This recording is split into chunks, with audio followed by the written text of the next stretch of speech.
Je vais essayer de vous présenter rapidement donc la médecine nucléaire au niveau du plan cancer 2015-2019 que les gens commencent maintenant à connaître et qui a été, comme vous le savez, ordonné par son Excellence Monsieur le Président de la République et qui est maintenant à 2 ans passé. Il est au niveau du début de la mise en œuvre. Que je la passe. Voilà, donc la médecine nucléaire dans le plan cancer 2015-2019, comme vous allez le voir, elle a été un peu anticipée parce qu'il y a déjà 3 ou 4 ans, quand nous avons rédigé le plan cancer, nous nous sommes aperçus que la médecine nucléaire était en pleine mutation organisationnelle et scientifique. Et donc, il y a ce qui est en train d'être fait ou ce qui est fait en Algérie. Et puis surtout, c'est une spécialité qui est très prometteuse pour l'avenir parce que les progrès qu'on attend d'elle, comme l'a dit le docteur Bourouba, est d'une telle interdisciplinarité qu'il n'est pas étonnant que dans les années ou les dizaines d'années qui viennent, elle supplante la radiothérapie et l'imagerie. S'il y a des radiothérapeutes et des imageurs parmi vous, qui ne soient pas vexés. Donc, si vous voulez bien, on va parler d'abord au début de ce qu'on appelle le phénomène complexe du cancer. Parce que quand on traite d'un problème du cancer, que ce soit au niveau d'un organe, poumon, foie, etc., ou bien d'une technique comme la médecine nucléaire, la particularité du cancer, c'est que, par comparaison aux autres maladies, il s'agit d'une maladie extrêmement complexe. Elle est actuellement en expansion continue au point de vue chiffre et dans aucun pays au monde, il n'y a une baisse qu'on voit arriver malgré tous les progrès qui ont été faits. Et ensuite, il y a d'autres facteurs de complexité. Et c'est pourquoi pratiquement tous les pays du monde ont décidé maintenant, pour faire face à ce fléau, à faire appel à un plan national cancer, mais surtout à le mettre en œuvre de manière rationnelle. Et après, nous verrons pour la médecine nucléaire ce qui est fait dans le plan avec les objectifs et les perspectives, pour terminer avec une conclusion qui est en fait là des recommandations. Donc, comme vous le voyez sur cette courbe, l'ascension du chiffre des cancers, si on ne prend que l'année 2000 comme référence, il y a pratiquement en Algérie un doublement au bout de 20 ans. C'est ce qui arrive dans tous les pays du monde, comme je l'ai dit. Le problème, si on veut considérer le cancer dans sa globalité, c'est qu'il faut voir ce qui se passe dans les autres pays du monde. Comme je viens de le montrer, les chiffres sont en train d'augmenter dans tous les pays du monde, en fonction de l'état de développement social, économique, technique des pays. Mais cette figure de 2012 de Globocan est vraiment très suggestive. Vous avez en haut les pays les plus développés et tout à fait en bas les pays les moins développés. Et vous voyez que le nombre de cancers, c'est-à-dire l'incidence, le nombre de nouveaux cancers chaque année, ou la prévalence, c'est-à-dire le nombre de cancers qui sont actuellement, eh bien, il y a 5 fois plus de cancers dans les pays développés que dans les pays en développement, à cause de l'âge, ils vivent plus longtemps, et de ces développements dont je viens de parler. Par contre, quand on prend les barres rouges, c'est-à-dire la mortalité, vous voyez que dans les pays développés, cette barre rouge, elle est quand même assez réduite. Et elle est en train de se réduire, la mortalité, les gens qui meurent du cancer.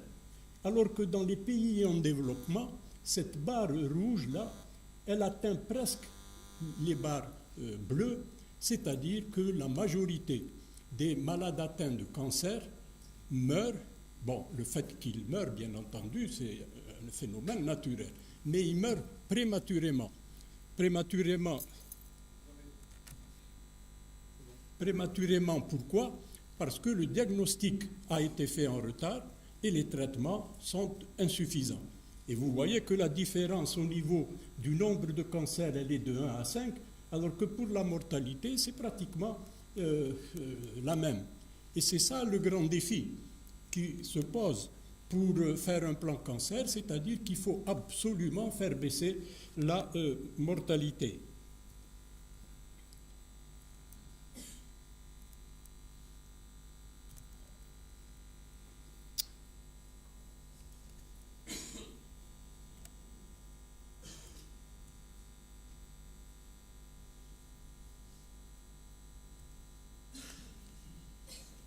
Excusez-moi, donc j'en étais là.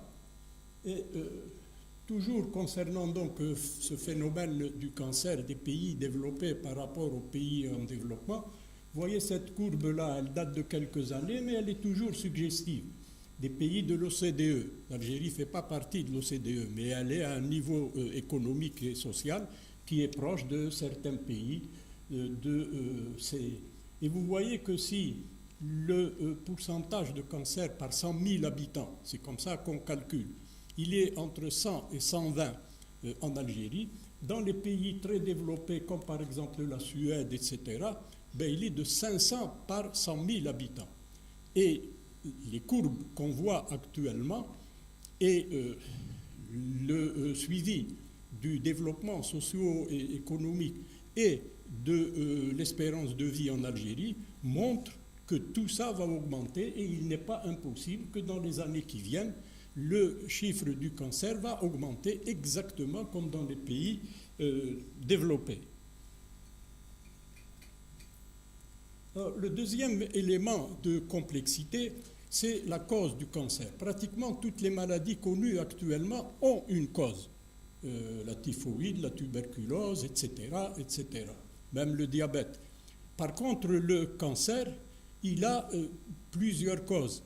C'est-à-dire qu'on parle plutôt de facteurs de risque ou d'éléments déterminants du cancer. Et il y en a 3. Alors, le premier, c'est une cause, si vous voulez, un facteur de risque contre lequel on ne peut rien faire. C'est l'âge. Ben, quand on vieillit, on tombe plus malade. Le deuxième, c'est l'hérédité, c'est-à-dire que c'est les gènes qu'on hérite de nos parents. Ça aussi, on ne choisit pas ses parents. Et enfin, les mutations génétiques qui sont en fait la conséquence du vieillissement et de cette hérédité. Par contre, ce qu'on peut changer, c'est les autres facteurs de risque qui concernent le comportement de l'être humain et actuellement en tête le tabac, la mauvaise alimentation et l'absence d'activité physique. Classiquement, on parle de 4, on ajoute l'alcool. Moi, je trouve que ce n'est pas pertinent de mettre l'alcool dans un pays comme l'Algérie, parce qu'il n'y a pas de vraies maladies qui sont causées par l'alcool, essentiellement la cirrhose du foie et d'autres maladies qui donnent le cancer. Donc c'est devenu un peu un lieu commun dans la littérature internationale où on dit le tabac, l'alcool, l'alimentation et l'inactivité physique. Non, il faut que chaque pays s'adapte à ses propres données épidémiologiques. Et enfin, l'environnement. Et c'est là qu'il y a le vrai problème, probablement, dans l'avenir, parce que ce que nous respirons, ce que nous mangeons et ce que nous buvons risque d'être à la cause du cancer, essentiellement la pollution, les infections, essentiellement certains virus, et puis les expositions professionnelles dont on ne parle pas beaucoup, mais il y a beaucoup d'usines, beaucoup d'endroits, même dans l'agriculture, ça a été démontré ailleurs, où les éléments qu'on utilise dans ces industries risquent d'être source de cancer. Et donc, pour nous résumer, il y a tous ces éléments-là, je les ai résumés ici. Mais ce qui caractérise l'Algérie, c'est que cette évolution, elle est accélérée en Algérie. Et je n'ai pas le temps de développer. Quand vous voyez, par exemple, l'espérance de vie, on a dit que la vieillesse était l'un des éléments déterminants du cancer. En Europe, ils sont passés de l'espérance de vie de 50 ans à 80 ans en plus d'un siècle et demi. en Algérie, alors qu'en 62, les gens ne vivaient que jusqu'à 40-50 ans, bien que les statistiques ne soient pas très précises, eh ben, on a fait ce bond-là en 50 ans. Je ne vous parle pas de l'industrie. En Algérie, il n'y avait pas de voiture en 62. Il n'y avait pas d'usine. Il n'y avait pas d'industrie chimique. Et tout ça s'est fait dans un temps si accéléré que la maladie ou le phénomène cancer nous pose un défi, comme pour tous les pays développés, mais ce défi, il est encore plus important chez nous parce que, automatiquement, les problèmes sont plus aigus. Et donc, il ne faut pas s'étonner qu'il y ait des dysfonctionnements dans ce qu'on est en train de faire. C'est le résultat de cette accélération, si vous voulez employer un grand mot, l'accélération de l'histoire, qu'il faut savoir maîtriser. Et donc, à cause de cette complexité, il faut faire un plan cancer, et ce que l'Algérie a fait, avec comme but principal la réduction de la mortalité. Comme je l'ai dit tout à l'heure, la clé du problème, du succès de la lutte contre le cancer, c'est de faire baisser la mortalité.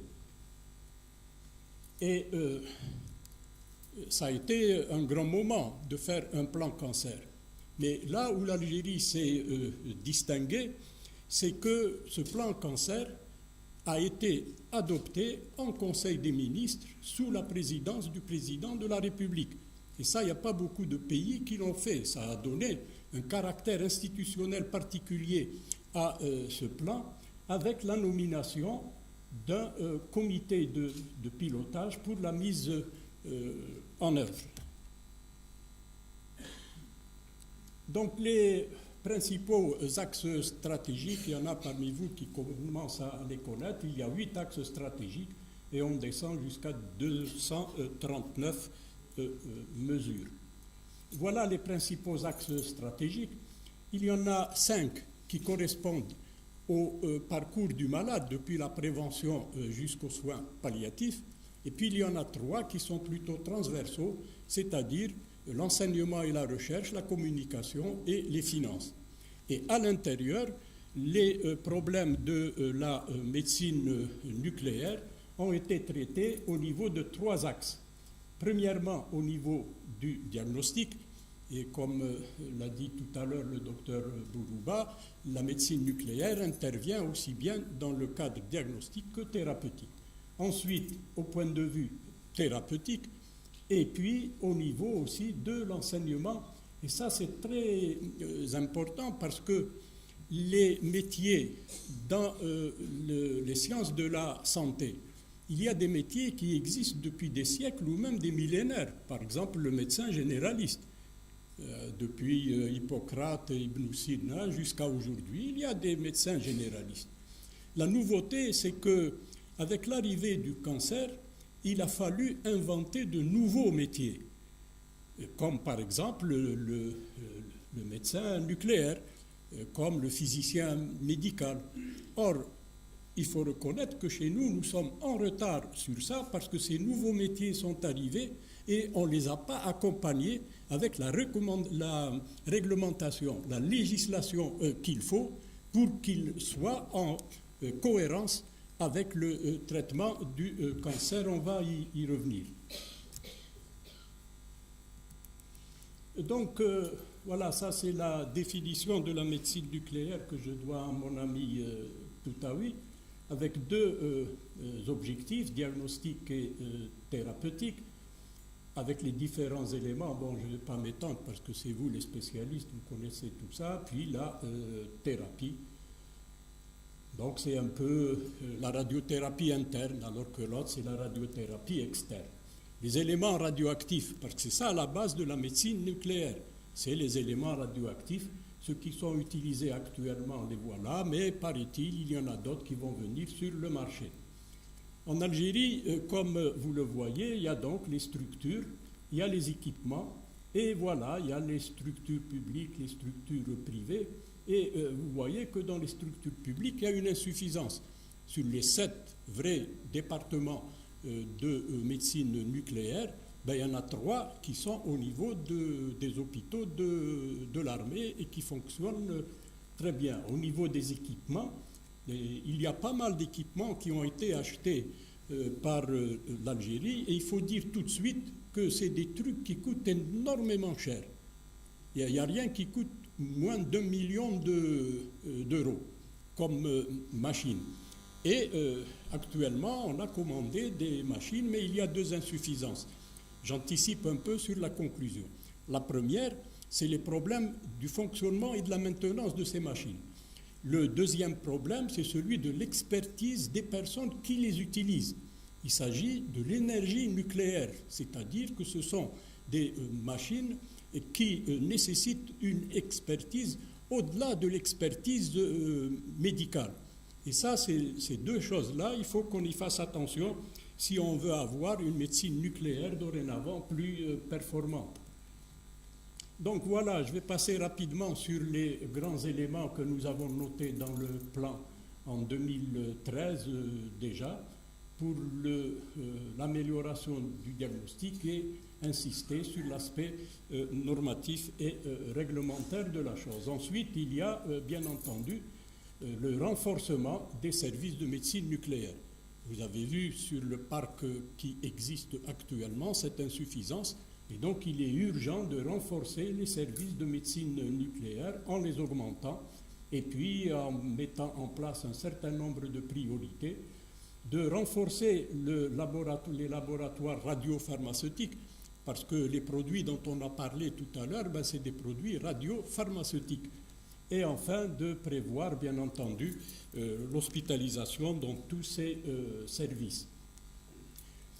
Là, bien entendu, il faut identifier et renforcer ces structures-là. Parce qu'avant de les renforcer, de les multiplier, de leur donner plus de moyens, encore faut-il les identifier avec précision. Et ce n'est pas toujours fait de manière rationnelle chez nous. Maintenant, au point de vue thérapeutique, les spécialistes connaissent très bien les grandes actions qu'il faut mener. C'est d'abord s'assurer de la qualité des soins et particularité de la médecine nucléaire, comme d'ailleurs de la radiologie et de la radiothérapie, la sécurité des soins. Parce que le paradoxe, c'est que quand vous utilisez des rayons, vous pouvez faire un bon diagnostic, vous pouvez guérir le malade avec, mais vous pouvez aussi le rendre malade. Et il y a eu des malades qui ont été radiothérapiés ici et ailleurs.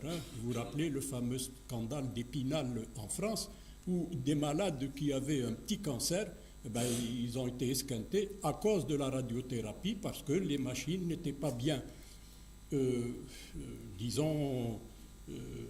utilisées par les spécialistes. Donc la sécurité, c'est très important. Ensuite, la mise en place de protocoles pour chaque type de cancer, ce qui n'est pas encore fait chez nous. Nous l'avons mis dans le cadre du traitement, dans le cadre de l'interdisciplinarité et l'application de ce qu'on appelle les RCP, c'est-à-dire les réunions de concertation pluridisciplinaire. Normalement, l'indication d'une radiothérapie comme l'indication d'une chimiothérapie ne devrait pas être faite par un seul spécialiste. C'est simple, c'est clair, c'est net. Actuellement en France, c'est interdit par la loi, c'est pénal. Alors que chez nous, nous continuons à avoir des ordonnances de quelqu'un qui dit prescrire tant de gré pour telle lésion ou bien donner telle thérapie ciblée de manière individuelle. Ça, ces protocoles, c'est très important. Et enfin, bien entendu, les programmes d'assurance qualité que les spécialistes connaissent très bien. Enfin, comme je l'ai dit tout à l'heure, c'est l'enseignement. Et ça tombe bien parce qu'il y a beaucoup de nouveaux métiers qui apparaissent au fur et à mesure du développement de la médecine. Il y a aussi des métiers qui sont en train de disparaître. Par exemple, les physiologues, ils sont, dans le temps, quand vous entriez dans un service qui s'occupait des poumons, on l'appelait le service de pneumophysiologie. Maintenant, ça n'existe plus, la physiologie, c'est des services de pneumologie. Et quand on voit la courbe épidémiologique des cancers, dans quelques années, il n'y aura que des services de cancérologie pulmonaire. Ensuite, il y a de nouveaux métiers qui sont en train d'apparaître, comme je l'ai dit tout à l'heure, surtout pour la maîtrise de ces nouvelles techniques qui sont en même temps biologiques, radiologiques, etc. Et il faut s'adapter. Et c'est pour ça que nous préconisons qu'il faut renforcer la formation de toutes ces spécialités, notamment des médecins nucléaristes, sans oublier ce qu'on appelle les paramédicaux. Voilà par exemple un champ qui est complètement délaissé chez nous. Les paramédicaux, comme on les appelle, les paramédicaux, ils sont là pour obéir aux médecins. Alors que vous allez dans tous les pays du monde, cette notion de paramédical n'existe pas. L'infirmier, avec des appellations différentes, fait partie intégrante de l'équipe. Et l'exemple typique chez nous, c'est par exemple les physiciens médicaux. Et les physiciens médicaux, actuellement, et on est là au cœur du sujet, ils sont considérés presque comme des paramédicaux, alors qu'ils sont au centre du processus de la radiothérapie et bientôt de la médecine nucléaire quand il y aura une extension de la radiothérapie interne. Alors qu'ailleurs, notamment dans les pays anglo-saxons, la Belgique, la Hollande, etc., il y a des professeurs universitaires de médecine, de physiciens médicaux. Il est vraiment urgent que pour ces corps de métiers qu'on appelle les paramédicaux, il y ait une nouvelle réflexion, parce qu'il n'y a pas que les physiciens médicaux, il y a les oncopsychologues, il y a les pharmaciens, etc., etc. Donc voilà, ces différentes actions, pour les mettre en œuvre, comme je vous l'ai dit tout à l'heure, le Conseil des ministres du 25 avril 2015 a mis en place un comité de pilotage qui doit s'occuper de cette mise en œuvre. Dans les plans cancer, d'ailleurs chez nous ou ailleurs, et notamment en France, ce n'est pas le meilleur exemple, la France. Quand on lit le plan cancer, il y a des actions. Il faut, par exemple, améliorer le traitement. Comme je l'ai dit, il faut renforcer les services de médecine nucléaire. On dit, c'est facile, on va les renforcer. On le fait sur le papier, mais pas en réalité. Pourquoi ? Parce que les professionnels de santé, à la base, ne sont pas toujours consultés. Et c'est pour ça que dans un fameux rapport de 2006, qui est à l'origine du plan cancer anglais, il y a eu un grand rapport qui dit que la mise en œuvre, elle doit être planifiée, c'est-à-dire sérieuse. Deuxièmement, que ces plans, pour les mettre en œuvre sur le terrain, ils ne doivent pas faire appel au circuit habituel des prises de décision. Si, en même temps que le plan cancer, vous ne mettez pas en place les processus d'une mise en œuvre planifiée, eh bien, ça va échouer. Et heureusement, l'Algérie, c'est exactement ce qu'elle a fait lorsqu'on a désigné un comité de pilotage, de suivi et d'évaluation.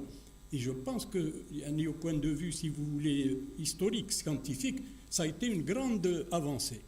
Et bien entendu, ils insistent aussi sur le fait qu'il faut absolument que les professionnels de santé, c'est-à-dire médecins, pharmaciens, etc., mais aussi administratifs, il n'y a qu'eux qui peuvent connaître la complexité de ce qu'est un cancer, parce qu'ils sont constamment en rapport avec les malades. Et il faut avoir vécu dans les services d'oncologie médicale, de radiothérapie, pour voir un peu ces difficultés. Et donc, c'est les professionnels de santé, normalement, ils les pichaourou à chaque instant où on veut faire un changement. Donc, voilà, le comité de pilotage, actuellement, je suis arrivé à constituer 30 groupes d'experts pour chacun des thèmes. Et pour l'imagerie médicale, il y a un sous-groupe de la radiothérapie qui va s'occuper du diagnostic, du traitement, de l'enseignement et de la recherche, c'est-à-dire d'essayer de régler les problématiques dont je viens de vous parler. Voilà un peu, si vous voulez, grosso modo, ce que je voulais vous dire sur le plan cancer. Donc ça, c'est le fonctionnement du comité de pilotage. Et pour terminer, il y a deux plaques. La première, c'est vrai que la médecine nucléaire est en train, elle a fait d'énormes progrès. La médecine nucléaire n'a émergé un peu comme spécialité que dans les années 70 aux États-Unis. Et comme nous l'a rappelé tout à l'heure le docteur Bourouba, dans les années 80, 90 en France et chez nous, il y a une dizaine d'années. Le premier PET scan, il a été installé il n'y a même pas 10 ou 15 ans en Europe et aux États-Unis. Et il est en train de se développer. Donc il est certain que cette spécialité va se développer à l'entrecroisement de toutes les spécialités qui s'occupent du cancer, notamment la biologie moléculaire, puisqu'on parle maintenant de radiothérapie moléculaire ou biologique, la radiothérapie elle-même que vous connaissez, la radiologie ou l'imagerie, avec les scanners, les IRM, les échographies, les mammographies, etc. Et puis c'est une spécialité particulière parce qu'elle est obligée de faire appel à ce qu'on appelle des sciences fondamentales, c'est-à-dire la chimie, la physique, les statistiques, l'informatique. Et donc ça va être une spécialité qui vraiment va prendre du champ. Et donc les avantages qu'on en tire, ils sont indiscutables. Mais ces appareillages coûtent énormément cher, pas moins de $1 million d'après ce que j'ai compris. La plupart du temps au-dessus d'1,5 million. Faites un peu le calcul. Et puis, il nécessite une expertise scientifique aussi particulière de la part de la multidisciplinarité, comme je viens de le dire. La différence, par exemple, avec un chirurgien, le chirurgien, il faut qu'il apprenne à opérer. Une fois qu'il a appris tous les gestes, il peut faire ce qu'il veut.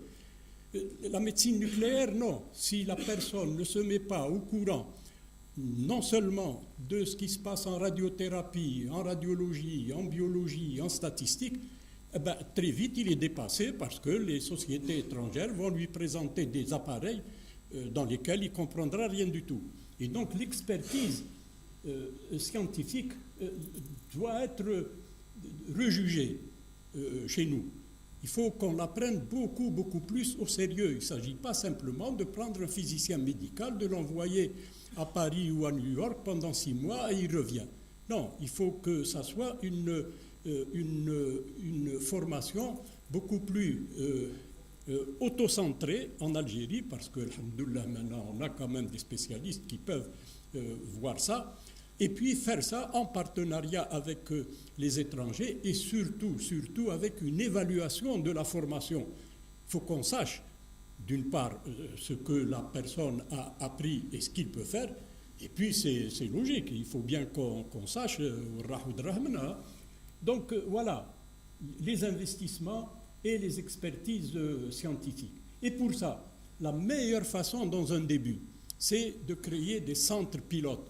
Il ne faut pas, comme ça, mettre des services de médecine nucléaire dans des endroits parce que ça a été demandé.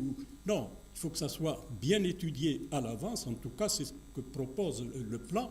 Mettre des zones pilotes, mettre les moyens qu'il faut et au bout d'un certain moment, évaluer ce qu'ils font ou ce qu'ils ont fait et à ce moment-là, étendre l'expérience en profitant des choses positives et des choses négatives. Et donc, Kholassa, ce qu'il faut, c'est qu'il faut qu'il y ait une utilisation plus judicieuse de la médecine nucléaire actuellement, dont la sûreté nucléaire dont je vous ai parlé tout à l'heure, normalement, est sous la responsabilité du COMENA, comme vous le savez. Et puis, bien sûr, il y a toujours en médecine, il y a les contre-indications. Ça peut être paradoxal. Mais il y a des femmes qui ont été irradiées alors qu'elles étaient enceintes. Et ça a causé des drames. Et puis, il ne faut pas oublier, il ne faut pas se laisser, si vous voulez, entraîner par les sirènes du progrès. Il y a le PET scan maintenant. Dès que quelqu'un dans son cabinet reçoit, par exemple, un malade qui a une hépatomégalie ou autre chose, il demande un scanner et puis un PET scan. Non, il y a d'autres examens et d'autres traitements qu'on appelle les traitements alternatifs auxquels il faut savoir réfléchir, et puis c'est plus économique. Donc les choix alternatifs. Et puis il y a la dépendance vis-à-vis de l'étranger pour les radioisotopes. C'est des éléments nucléaires, hein, donc, il n'y a que quelques pays qui produisent ces produits radioactifs, notamment le Canada, la Belgique. Et vous vous rappelez peut-être, les spécialistes sûrement, il y a quelques années, il y a eu une crise internationale de manque des radioactifs, des produits. Et vous pensez bien que les pays développés, ils vont se servir d'abord, eux, les premiers, en cas de pénurie. Donc il faut qu'on fasse attention aussi à cette problématique. Enfin, pour terminer, voilà les grandes recommandations que va faire probablement le groupe de médecine nucléaire. C'est qu'il faut absolument rattraper notre retard.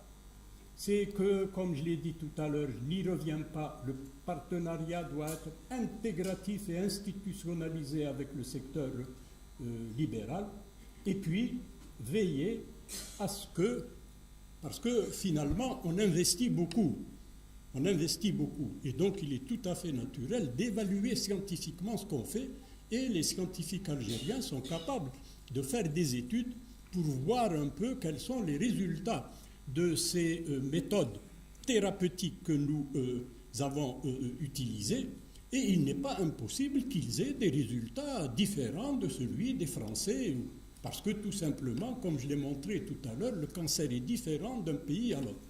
Or, malheureusement, ces études algériennes, elles sont en ce moment, elles sont assez insuffisantes, et je crois que les associations scientifiques, comme par exemple la vôtre, pourraient y participer avec beaucoup d'efficacité. Et donc, je vais terminer en disant que cette médecine nucléaire, finalement, elle pose un double défi. Le premier, c'est le défi de l'avenir, c'est-à-dire qu'il ne faut pas hésiter à investir, non seulement au point de vue financier, mais au point de vue humain, pour qu'on rattrape le retard, pour qu'on soigne mieux nos malades, parce qu'il ne faut pas oublier que le but ultime, c'est ça, c'est de prendre bien en charge les malades. Mais en même temps, en tant qu'Algérien, il faut qu'on réfléchisse mieux de manière planifiée pour que toute nouvelle technique, quelle qu'elle soit et d'où qu'elle vienne, nous l'utilisions judicieusement en tant qu'Algériens pour assurer à nos malades le bien-être qu'ils méritent. Je vous remercie.